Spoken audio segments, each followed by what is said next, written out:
And we also have to have a Pan-African mindset where we don't try to always size things up with the Western world.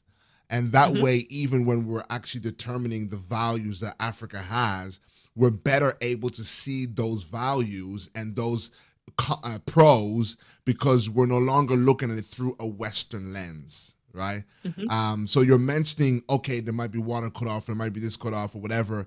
But I was even talking to the CEO of African Stream, and he was also mentioning the quote unquote cons, and then also mentioning, but when you have a Pan African mindset, the pros outweigh them, but you have to have that lens and understanding of, like, I mean, if you're looking at it through the lens of a Western world. So now I pass the question on to you, as someone who lived and was raised in Canada and raised in the Western world and got used to water never cutting off, and got used to all these different type of things, and now you have dual perspective. How has that shaped your approach when advising, or storytelling for the diasporans? Honestly, I have my frustrations too. As you said, I'm used to coming from a place where water is never cut off.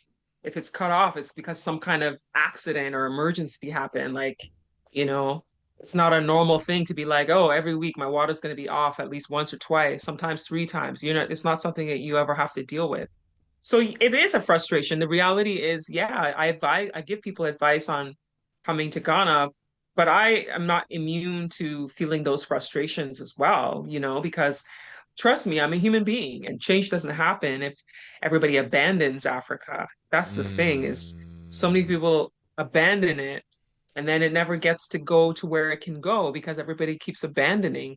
It's like having a baby and then you are working on, growing your baby, and then you're just like, oh, I'm frustrated with this child. This child isn't even speaking a full sentence. Let me just leave the kid and leave and go mm, find a kid that already is fully talking in conversation, and I can just enjoy my freedom of having conversation with a grown child already. It's like mhm. that. It's like everybody keeps abandoning her. Living a dream, living the African dream.